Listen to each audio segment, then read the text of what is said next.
Já estamos de volta com o programa Impressão aqui pela TV Assembleia, Imagem da Cidadania. No programa de hoje, falando sobre família, o nosso convidado é o PhD em Educação, Alberto Matos, que está falando sobre esse assunto conosco.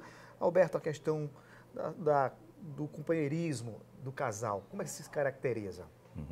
Como falei anteriormente, a comunicação abre as portas para a intimidade. E a intimidade, ela tem que vir para o campo do concreto, ou seja, o companheirismo. Nós temos um fenômeno atual bem interessante, Eri. As cidades estão cada vez mais populosas, entretanto, o ser humano está cada vez mais solitário. Entre aquela questão das pessoas que hoje estão com o telefone ali, sempre na internet, no Facebook, aquela coisa toda. Por demais. A tecnologia, ela é muito importante, mas quando não bem utilizada, ela quebra o processo do diálogo na família. É muito comum hoje, numa mesa de restaurante, o pai, a mãe e 2 filhos, e eles não estão conversando, eles estão interagindo com os seus smartphones, etc. Nada de companheirismo aí. Não, de forma alguma. E essa questão do companheirismo, ela é muito interessante porque é algo que ajuda muito em todo o processo do casamento. Mas quando não há comunicação, não é gerada a intimidade. Quando não há intimidade, o companheirismo verdadeiro, necessário, também não é gerado. E as pessoas têm necessidade de um companheiro, de um amigo, de uma amiga.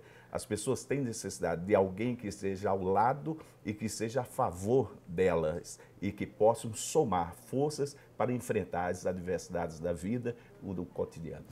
Alberto, o casamento tem a sua evolução, porque você casa, é jovem, depois adulto, vamos dizer assim, mas também chega à velhice. E em cada momento desse, em cada fase dessa, existem necessidades. Quais são as maiores dificuldades que esses casais enfrentam em cada fase como esta?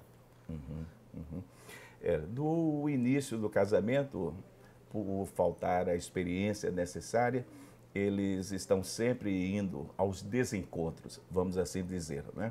Então, nessa área, neste momento, a grande necessidade seria a de informação, de preparação. E eu pergunto a você, você que tem acesso a dados, onde é que acontece o maior número de divórcios? No início do casamento ou numa fase depois? Como é que isso acontece?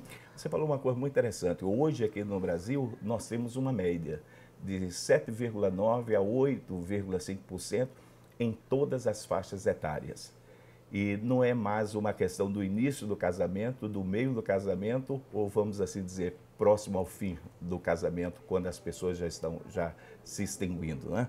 Mas é algo que tem afetado a todas as faixas etárias, porque cada faixa etária tem a sua dificuldade, se é falta de informação ou se não por ausência de intimidade, quando chega a fase do ninho vazio, que os filhos se casam e vão embora, eles não sabem administrar esse momento, quando eles deveriam entrar no melhor momento, nos anos dourados, né? Então, cada fase sempre tem esta média e o divórcio é atingido a todas as faixas etárias. O senhor falou sobre a questão da comunicação, a comunicação entre o casal. E a comunicação do casal para o filho ou dos filhos para os pais? É algo muito importante que hoje, pelo estilo de vida moderno, os pais têm perdido cada vez mais esta comunicação.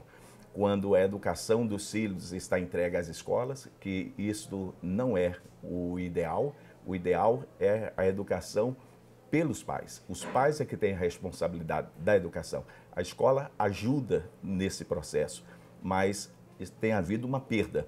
E nesse processo, os filhos estão procurando outras coisas para preencher determinadas lacunas. E, infelizmente, essas lacunas têm sido preenchidas de uma forma não muito saudável e isso contribui para deteriorar cada vez mais esse processo da comunicação entre pais e filhos e vice-versa. E é uma área nevrálgica em que os pais precisam dar a atenção devida, mesmo que não tenham todo o tempo necessário, mas para ter um tempo de qualidade com os filhos.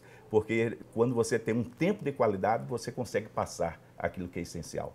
Muito interessante. O senhor falou aí no primeiro bloco sobre a questão financeira, que é uma causa também que traz problemas na vida do casal quando há um desajuste na questão financeira. Aqui no Brasil não há uma cultura, né, de se economizar, ou de se investir, ou de se valorizar o dinheiro. É isso que acontece? Sim.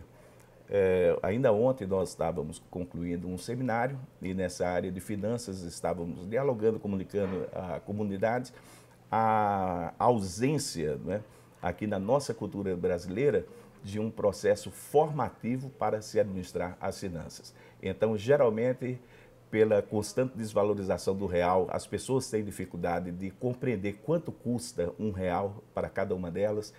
Outras coisas que na área, por exemplo, de qual o custo pessoal de cada uma delas. Um brasileiro, geralmente, ele não sabe qual é o custo mensal dele. Ele não sabe quanto que ele tem que produzir para pagar a sua manutenção. E essas coisas trazem muitas dificuldades para o dia a dia. Ele não sabe planejar. Não. Geralmente ele gasta o salário antes de receber, né? Geralmente ele tem dívidas contínuas, etc. E geralmente ele é um escravo das dívidas. E não há uma preocupação por parte das instituições que, por exemplo, as instituições bancárias, elas não têm interesse em educar a população para não se escravizarem aos financiamentos, porque elas vivem desse processo, né? Então, é uma bola de neve em que se avoluma cada vez mais essa situação, trazendo prejuízos consideráveis para o casamento, para a família, para o ser humano em si. O senhor também trata nesse livro aqui, nesse material, sobre a sustentabilidade do casal. O que seria um casal, né, com essa sustentabilidade? É um casal que tem uma fundamentação sólida para o casamento, né? E essa fundamentação, ela começa no amor, só que o amor não é uma situação abstrata, não é uma situação de paixão. A paixão, ela dura 2 anos, 2 anos e meio. O amor é algo mais consistente, é algo sólido. O amor é uma decisão. O sábio Salomão, ele diz, não desperteis o amor até que a esse o queirais, mostrando que é uma decisão consciente e responsável.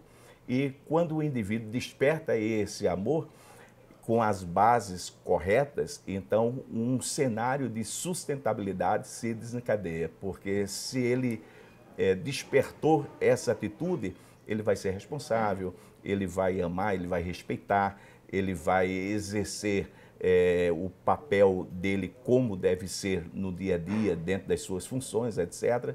E tudo mais que é inerente a esse processo. A gente vê hoje uma sociedade com problemas, né? Vemos problemas em todas as áreas, na economia, na área da própria religião. E a gente pode perceber que isso também tem a ver com a família que também não vai muito bem. Seria isso? O senhor concorda? Com toda certeza. Nós vemos um processo em que há uma retroalimentação. Uma família doente gera uma sociedade doente coopera cada vez mais para que o estado das famílias fique mais ainda com uma enfermidade intensa, né? E há tempo ainda de salvar a família? Sim, sim. É uma questão de decisão, é uma questão de querer investir, uma decisão de compreender que precisa separar um tempo para trabalhar no fortalecimento, na restauração, na implementação de coisas que famílias nunca tiveram acesso, né? Daí a nossa preocupação de trazer este curso ao Brasil, não somente para os grandes centros, mas também para os centros interioranos que jamais teriam acesso, porque geralmente esse tipo de curso só chega para os grandes centros, mas a nossa preocupação é com cidades interioranas também. Muito bem, para a gente concluir esse bloco aqui, o segundo bloco, eu queria que o senhor falasse mais sobre a Amor Real, mas é uma instituição, a Freedom, né? Nós temos o Freedom International Ministries, que é a instituição mantenedora, e o curso Amor Real é um dos programas. Então, nós temos outros programas voltados para pessoas divorciadas, solteiras e viúvas, e estamos implementando o programa de prevenção para jovens na área do namoro e do noivado. Muito bom. Ok, nós vamos agora a um intervalo e voltamos daqui a pouco. E você, não sai daí.